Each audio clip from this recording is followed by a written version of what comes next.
नमस्कार शेतकरी मित्रांनो, गेल्या काही दिवसापासून आपण आले अद्रकीचे जे बाजारभाव होते तर त्या बाजारभावावरती आपण व्हिडिओ बनवला नाही. तिचं एक कारण होतं. ती कारण मी तुम्हाला सांगणार आहेत. आणि आता सध्या जी बाजारभाव चालू आहेत तर ती बाजारभावसुद्धा मी तुम्हाला सांगणार आहेत. तर मित्रांनो, तुम्ही आपल्या चॅनलवरती नवीन असाल तर आपल्या चॅनलला सबस्क्राईब नक्की करा आणि ही माहिती आपल्या शेतकरी बांधवांनासुद्धा त्या ठिकाणी शेअर करा. तर मित्रांनो, गेल्या 10-12 दिवसापासून आपण आले अद्रकीच्या बाजारभावामध्ये व्हिडिओ बनवला नाही. त्याचं कारण म्हणजे असं, आपण व्हिडिओ बनवला तर एक असा एक माहोल बनला की सोशल मीडियाच्या मार्फत अफवा उडवली की बाजारभावामध्ये एक तेजी व्हा आणि बाजारभाव हे वाढलेले व्हा. आपण जे बाजारभाव चालू आहेत तर तेच बाजारभाव आपण सांगितले, प्रत्येक व्हिडिओमध्ये सांगितले. जे आता सध्या बाजारभाव चालू आहेत ते फक्त येणाऱ्या काही दिवसामध्ये आले अद्रकीला चांगले बाजार मिळतील बुवा. येणाऱ्या काही दिवसामध्ये आले अद्रकीचे बाजारभाव वाढतील बुवा, असं आपण त्या ठिकाणी सांगितलं होतं. आणि मित्रांनो, खरंच आले अद्रकीचे बाजारभाव हा 100% वाढले असते. परंतु शेतकऱ्याचा जो माल आहे, सुपर माल आहेत, तर ते सुपर मालाला चांगला दर आहेत, मीडियम मालाला मीडियम दर आहेत. आणि आता सध्या जो बाजारभाव चालू आहे तर तो बाजारभाव 45 रुपयापासून तर 46-47 रुपये लोक 48 रुपये लोक त्या ठिकाणी चालू आहेत. काही भागामध्ये समजा 49 चालू असेल, पण तो समजा लांबचा भाग असेल किंवा चांगला म्हणजे वेगवेगळ्या भागामध्ये वेगवेगळे मार्केट ही शेना समजा. तर मित्रांनो, अशा पद्धतीने आता सध्या बाजारभाव चालू आहेत. 45 रुपयापासून 48, 49 लोक, 46-47 लोक असे बाजारभाव चालू आहेत. तर मित्रांनो, व्यापारी जे वर्ग आहेत, आपले जे व्यापारी बांधव आहेत, तर त्या व्यापारी बांधवांना अशी एक मोहीम केली की सोशल मीडियाच्या माध्यमातून आले अद्रकीची बाजारभावामध्ये एक अफवा उडवली बा.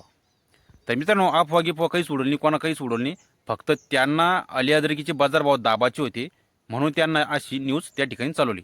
100तून एक गोष्ट म्हणजे, आणि ती दबलीसुद्धा.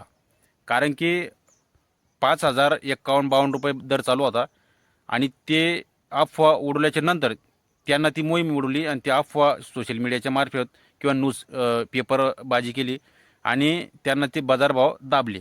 आता बाजारभाव असे दाबले की फक्त 200-300 रुपयांना बाजारभाव दाबले, आपल्या व्यापारी वर्गांनाच दाबले ते. तर असू द्या, येणाऱ्या काही दिवसामध्ये 100% आली अद्रकीचे बाजारभाव वाढणार आहेत, ही मात्र निश्चित आहे. कारण की जे वाढणार आहे म्हणजे वाढणार आहे. मागच्या महिन्यात तुम्ही सुरुवातीला जो आली अद्रकीचा बाजारभाव होता तर तो 32 रुपयापासून चालू होता. तर आता आली अद्रकीचा बाजारभाव 48 रुपयापासून 49, 46, 47, 48, 49 असा चालू आहे. म्हणजे 50 रुपयापासून तर त्या ठिकाणी 49 रुपये चालू आहेत. सुरुवातीला 32 रुपयापासून सुरू झाला होता. तर आले अद्रकीला ही जी बाजारभाव आहेत तर हे चांगले बाजारभाव आहेत. एक म्हणजे शेतकऱ्याला पैसेसुद्धा बनू लागले आहेत. काही शेतकरी बाजारात म्हणजे माल विकू लागले, काही शेतकरी व्यापाऱ्यांना विकू लागले. आणि हे जो बाजारभाव आहेत तर हा चांगला आहे. 46, 47, 48 हा बाजारभाव चांगला आहे. आणि येणाऱ्या काही दिवसामध्ये 100% बाजारभाव वाढणार आहेत. कारण की टप्प्याटप्प्यानं शेतकरी बांधव आता माल काढत आहेत आणि जो बेनायोग्य माल आहे तर त्याला चांगल्या प्रकारचा दर त्या ठिकाणी भेटणार आहेत. तर मित्रांनो, याच्या आपण जो 10-12 दिवसापासून व्हिडिओ बनवला नाही तर त्याच्या पाठीमागं हाच कारण होतं. कारण की व्यापारी वर्ग, बऱ्याचशा व्यापाऱ्यांनी मला फोन केले की सांगितले बुवा की असं असं होऊ लागलं. तुम्ही समजा शेतकऱ्यांना जास्तीचे भाव सांगू लागले, परंतु मी जास्तीचे भाव सांगितलेच नाही. याच्या अगोदर पण आपले जी सहकारी आहेत तर ते सहकारी अशाच पद्धतीने बाजारभाव सांगत गेले, अंदाज सांगत गेले आणि जे चालू बाजारभाव आहेत तर तेच सांगत गेले आणि मी सुद्धा जे चालू बाजारभाव आहेत तर तेच सांगत गेलो. फक्त स्टंटबाजी अशी झाली की व्यापाऱ्यांनी काय केलं की त्यांची स्टंटबाजी म्हणजे थोडे बाजार त्यांनी दाबले, हीच बाकी स्टंटबाजी होती आणि त्याच्या मनायोग्य झालं. आणि आता जे शेतकरी बांधव आहेत तर ते टप्प्याटप्प्यानं माल काढत आहेत, पहिलेसुद्धा टप्प्याटाच काढत होते.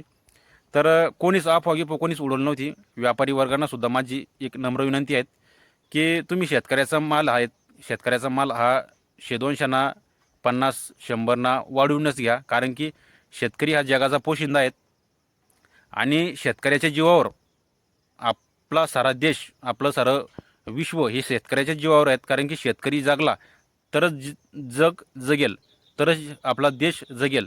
आणि शेतकरी जगला नाही तर मग कोणाचंच काही खरं नाही. तर त्याच्यामुळं शेतकऱ्याला जगू द्या. 100-200 भाव असेल किंवा 50-100 भाव असेल तर त्याच्या जर का मिळत असेल त्याला तर मिळू द्या.